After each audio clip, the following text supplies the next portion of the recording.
In the quiet town of Cedar Grove, Mississippi, life seemed picture perfect, until one fateful night shattered the illusion of peace. It was the kind of place where everyone waved hello, children played freely in the streets, and neighbors shared backyard barbecues. But beneath the surface of this idyllic community lay secrets so dark, so twisted, that when they finally came to light, they would leave the entire town in stunned silence. A betrayal so shocking, so unimaginable, that it would end in bloodshed.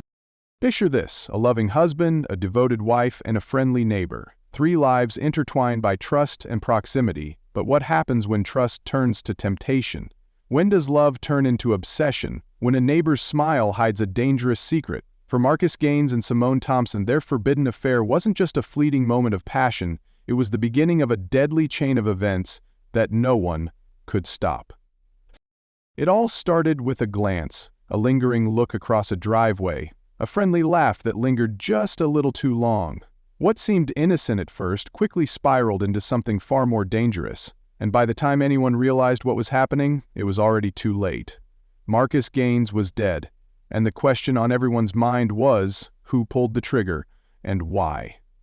The answers to those questions would expose the lies, betrayals, and buried secrets that had festered beneath Cedar Grove's pristine surface for years. This was no random act of violence. This was personal, and it all began with a secret affair. What began as a quiet romance behind closed doors turned into a scandal that rocked Cedar Grove to its core. As detectives unraveled the truth, they uncovered a web of lies so intricate that even the closest friends and family were left questioning everything they thought they knew. How could such a deadly act of betrayal happen in a town like this?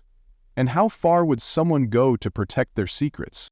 Stay with us as we delve deep into this chilling case, piece by piece, uncovering every shocking twist and turn along the way, from forbidden love to cold-blooded murder. This story will keep you guessing until the very end. Don't forget to like, subscribe, and share your theories in the comments below. Trust me, you won't want to miss a single moment of this gripping tale. So buckle up, because what you're about to hear will change the way you look at your neighbors forever. Welcome to Cedar Grove, a town where secrets don't stay buried for long. Cedar Grove, Mississippi, a place where life moved at a gentle pace, where the air carried the scent of magnolias in spring, and the sound of children laughing echoed through quiet streets.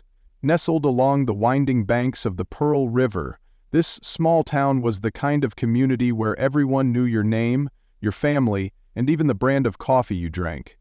The homes were modest but well kept, with porches adorned with rocking chairs and flower pots. It was a neighborhood that seemed to embody trust, warmth, and the simple joys of life. And in this close-knit community, the Gaines and the Thompsons were no exception. Marcus Gaines was the kind of man who could light up a room with his charm. At 38 years old, he was an insurance agent who prided himself on his ability to connect with people. His neighbors described him as friendly, dependable, and always quick with a joke to ease the tension of a long day. But it wasn't just his charisma that made him stand out. Marcus had a knack for making everyone feel seen, as if they were the most important person in the world. His wife, Camille, was his perfect complement. At 35, she was a dedicated teacher who poured her heart into her students. Her classroom was more than a place to learn. It was a sanctuary where children felt safe and inspired. Camille was the type of person who remembered birthdays, volunteered at church events, and never hesitated to lend a helping hand. To the outside world, the Gaines seemed to have it all: a strong marriage, thriving careers, and the respect of their community. Across the street, the Thompsons were equally well regarded. Derek Thompson, a 40-year-old construction manager, was known for his hard work and reliability. He was the kind of man who could build a deck in a weekend and still find time to help a neighbor fix a leaky roof. His work ethic was matched only by his devotion to his family. It made Thompson a local hero. His wife, Simone, was a social worker whose radiant smile could light up even the darkest days. Known for her quick wit and her ability to connect with people from all walks of life, Simone was a cornerstone of the community. Whether it was organizing charity drives or mentoring troubled teens, she seemed to have an endless capacity for compassion and kindness. Together, the Gaines and the Thompsons were more than just neighbors. They were friends. They attended the same cookouts, celebrated holidays together, and even shared babysitting duties when needed. Their lives were intertwined in the way that only happens in small towns, where fences are low and trust runs high. Cedar Grove was more than a town. It was a community. People gathered at the local diner for morning coffee, swapped stories at the barber shop, and cheered for the high school football team on Friday nights. It was the kind of place where doors were left unlocked and neighbors looked out for one another. But in a town where everyone knew everyone, the lines between public and private life often blurred. And as close as people were, there were always things that went unspoken. Glances exchanged, whispers behind closed doors, moments that didn't quite fit the picture a perfect image. For Marcus, Camille, Derek, and Simone, life seemed comfortable, even predictable. They had built their lives on the foundations of trust and friendship. But as anyone in Cedar Grove could tell you, even the strongest foundations can crack under pressure. And when they do, what lies beneath can be shocking. It's in those cracks that the truth begins to surface. The seemingly unshakable bonds of trust start to fray. And in a town like Cedar Grove, where everyone thought they knew their neighbors, it would soon become clear that no one truly did. It began innocently enough. Stolen glances across the street, casual conversations that stretched just a little too long. Marcus Gaines and Simone Thompson had always been friendly, but by the summer of 2023 their connection had taken a turn. What started as harmless neighborly banter quickly became private texts, shared secrets, and quiet meetings when no one else was around. For Marcus and Simone, it felt like they were the only two people in the world, but their secret was anything but safe. By August, the whispers in Cedar Grove had started. Neighbors noticed the subtle changes, Marcus mowing his lawn at odd hours, Simone taking late-night walks she'd never taken before, and yet, no one could have predicted what was about to unfold. On the surface, it was just another humid Mississippi evening, but for the Gaines and Thompson families, August 15th would mark the beginning of a nightmare. Camille Gaines had been out late that night, attending a school board meeting. When she returned home, the house was eerily quiet. Marcus wasn't in the living room watching his favorite show, he wasn't in the garage tinkering with his tools. His phone, always glued to his hand, was left on the kitchen counter, its screen dark and lifeless. His car was parked neatly in the driveway, but Marcus was nowhere to be found. At first, Camille thought he might have stepped out to help a neighbor or gone for a quick walk. But as the hours ticked by, her unease grew. She called his phone, only to hear it ringing in the next room. She checked with friends, family, and even neighbors. No one had seen or heard from Marcus. By midnight, panic had set in. Meanwhile, across the street, Derek Thompson was restless. He hadn't seen Simone since dinner, and her phone calls had been short and evasive all evening. He decided to go for a drive, hoping the cool night air might clear his head. But as he approached the wooded area near the Pearl River, a spot locals often visited for fishing or quiet reflection, his headlights illuminated something that made his blood run cold. At first, it looked like a pile of clothes, crumpled and discarded near the riverbank. But as Derek stepped closer, he realized it wasn't clothes at all. It was a man. And not just any man. It was Marcus Gaines. His body was slumped awkwardly against a tree, his shirt stained dark with blood.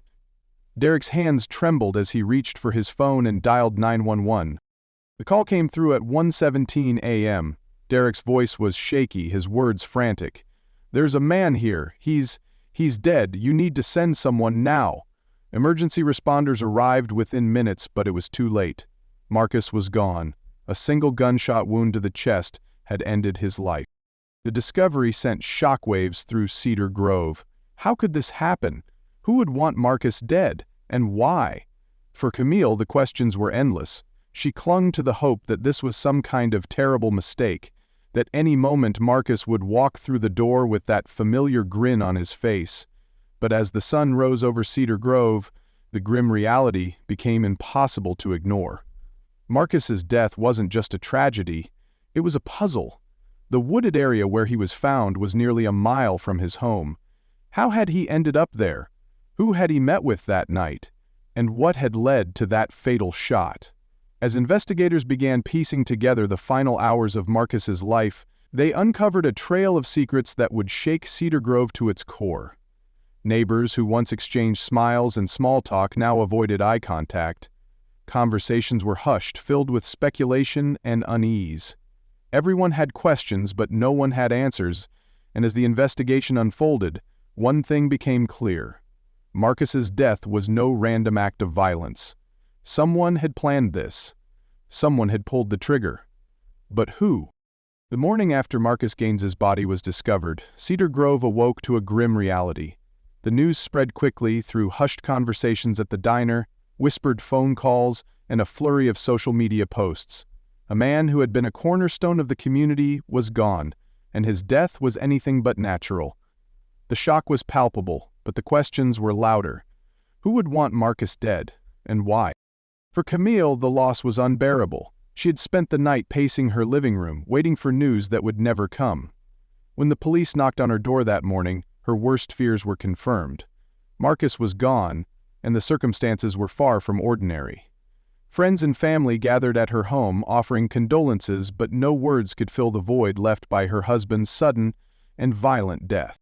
Derek Thompson, the man who had found Marcus's body, appeared visibly shaken during his interview with the police. He recounted the events of that night in detail, how he had gone for a drive, stumbled upon the scene, and immediately called 911. His voice trembled as he described the sight of Marcus's lifeless body, but when investigators turned their attention to Simone, her demeanor was different. She was calm, composed, almost detached. Her responses were measured, her tone steady, as if she had rehearsed every word. Detectives from the Cedar Grove Police Department wasted no time launching a full-scale investigation. They combed the wooded area where Marcus's body was found, searching for clues.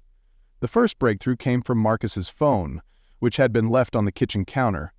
A forensic analysis revealed a series of text messages exchanged between Marcus and Simone in the weeks leading up to his death. The messages were flirtatious, intimate, and damning. They painted a picture of a relationship that had crossed every boundary of trust. But the text messages were just the beginning. Surveillance footage from a gas station less than a mile from the crime scene showed Derek's truck passing by at 11:42 p.m. on a time that aligned with the estimated window of Marcus's death. When questioned about his whereabouts, Derek claimed he had been out clearing his head after an argument with Simone, but investigators weren't convinced. His truck's presence near the riverbank raised more questions than answers. And then there were the neighbors. Several residents reported hearing raised voices coming from the Thompsons' backyard on the night of the murder. One neighbor, who wished to remain anonymous, described the argument as intense and heated. They claimed to have heard Simone shouting, followed by what sounded like a man yelling in frustration. The shouting stopped abruptly, and shortly after, Derek's truck was seen leaving the driveway. Each piece of evidence, the case grew more tangled. Was Derek involved in Marcus's death? Had Simone orchestrated the events to cover her tracks? Or was there someone else entirely, someone who had yet to come into focus?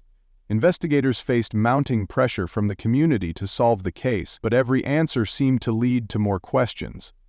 And then came the discovery that turned the investigation on its head. A search of Derek and Simone's home revealed a small handgun hidden in the garage, tucked away behind a stack of paint cans. Ballistics tests confirmed that it was the weapon used to kill Marcus, but the fingerprints on the gun told a different story. Neither Derek nor Simone's prints were a match. Someone who had yet to be identified. Someone who had yet to be identified. The discovery of the gun raised the stakes. Investigators now had to untangle a web of lies, conflicting alibis, and buried secrets. They began piecing together a timeline of the events leading up to Marcus's death, interviewing everyone from coworkers to casual acquaintances. But as they delved deeper, one thing became clear. This was no random act of violence. Marcus's death was the result of a chain of events set in motion long before that fateful night. As the investigation unfolded, Cedar Grove found itself at the center of a story that felt almost too shocking to be true. Trust was shattered, alliances were questioned, and the once peaceful town was gripped by fear and speculation. Who had pulled the trigger, and why? The answers were closer than anyone realized, but the truth would come at a cost. Just when investigators believed they were closing in on Derek Thompson as the prime suspect, A discovery flipped the entire case on its head. Forensic analysis of the weapon, a small handgun found hidden in the Thompsons' garage, revealed a startling truth. The gun didn't belong to Derek, it belonged to Simone. Simone Thompson, the woman whose calm demeanor had baffled detectives, was now thrust into the center of the investigation. When questioned, she admitted to owning the gun but insisted she had nothing to do with Marcus's death. Her explanation? The gun had been stolen weeks earlier, and she had no idea how it ended up at the crime scene. But detectives weren't buying it. The investigation took a darker turn when forensic teams examined Simone's car. Hidden beneath the backseat carpet, they found traces of blood that matched Marcus Gaines. The discovery was damning, but it wasn't the only thing that raised suspicions. A witness, previously hesitant to come forward, reported seeing Simone's car parked near the wooded area on the night of the murder. The witness claimed to have seen Simone walking toward the riverbank, her movements hurried and deliberate. When confronted with the evidence, Simone's carefully constructed facade began to crack. She confessed to the affair with Marcus, admitting that their relationship had grown complicated in recent weeks. According to Simone, Marcus had been pressuring her to leave Derek, threatening to expose their secret if she didn't. She described their final encounter as a heated argument that spiraled out of control. Her voice quivered as she recounted the moment she claimed Marcus lunged at her, forcing her to act in self-defense. Until, Marcus went on, defending himself by saying he'd tried to act in self-defense. But prosecutors saw things differently. To them, Simone's story didn't add up. Why would Marcus, a man described by friends and family as calm and level-headed, suddenly turn violent? And if Simone had acted in self-defense, why hadn't she called the police immediately? Why had she hidden the gun and attempted to cover her tracks? These questions painted a picture far different from the one Simone was trying to sell. In court, prosecutors laid out their theory. Simone had grown desperate. Her affair with Marcus was no longer a secret she could control. The risk of exposure loomed over her like a storm cloud, threatening to destroy her marriage, her reputation, and her career. On the night of August 15th, she arranged to meet Marcus at the riverbank, intending to confront him. But the confrontation escalated. Fueled by fear and anger, Simone pulled the trigger, silencing Marcus forever. The courtroom was packed as witnesses took the stand, each testimony adding another layer to the story. Camille Gaines, still grieving the loss of her husband, spoke of the betrayal she felt, not just from Simone, but from Marcus as well. Derek Thompson, visibly torn, described the strain the affair had placed on his marriage, his voice breaking as he admitted he had suspected Simone was hiding something, but never imagined it would lead to this. And then there was Simone herself. On the stand, she maintained her version of events, insisting that she never intended to kill Marcus. Her tears flowed freely as she described the fear she felt that night, the regret that haunted her every waking moment. But for many in the courtroom, her tears weren't enough. The evidence against her was overwhelming, and the jury was left to decide whether her actions were truly a case of self-defense or something far more calculated. In more hours of deliberation, the jury returned with their verdict. Simone Thompson was found guilty of second-degree murder. The sentence? 25 years to life. As the judge read the decision, gasps filled the courtroom. Simone collapsed into her chair, her once radiant smile replaced by tears of despair. The case of Marcus Gaines's murder left an indelible mark on Cedar Grove. It wasn't just the loss of a beloved community member that haunted the town.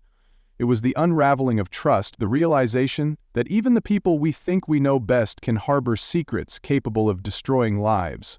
For Camille and Derek, the pain of betrayal and loss would linger for years. And for Simone, the consequences of her actions would serve as a stark reminder of how one moment of desperation can change everything. In the end, the story of Marcus Gaines wasn't just about love, betrayal, or even murder. It was a cautionary tale about the choices we make, the secrets we keep, and the devastating ripple effects they can have. And as Cedar Grove tried to move forward, one question lingered in the minds of its residents: could it happen again? The trial of Simone Thompson captivated not only Cedar Grove, but the entire state of Mississippi. For weeks, the courtroom was packed with reporters, residents, and onlookers, all eager to witness the dramatic conclusion to a case that had shattered the community's sense of normalcy. The prosecution's case was airtight. Forensic evidence, witness testimony, and Simone's inconsistent statements painted a picture of guilt that was impossible to ignore. The jury deliberated for just under 6 hours before returning with their verdict. As the four persons stood to deliver the decision, the tension in the room was palpable. Simone sat motionless, her hands clasped tightly together, her eyes fixed on the floor. When the words "guilty of second-degree murder" were spoken, a collective gasp echoed through the courtroom. Simone let out a sharp cry, collapsing into her attorney's arms as the weight of her fate became undeniable. The judge sentenced Simone to 25 years in prison, with the possibility of parole after 20. For many, the sentence felt just, but for others it left lingering questions. Could Simone's actions truly be explained as a moment of desperation? Or was there a deeper, darker motivation behind her decision to pull the trigger? Those questions would remain unanswered, leaving a shadow of doubt over an already devastating tragedy.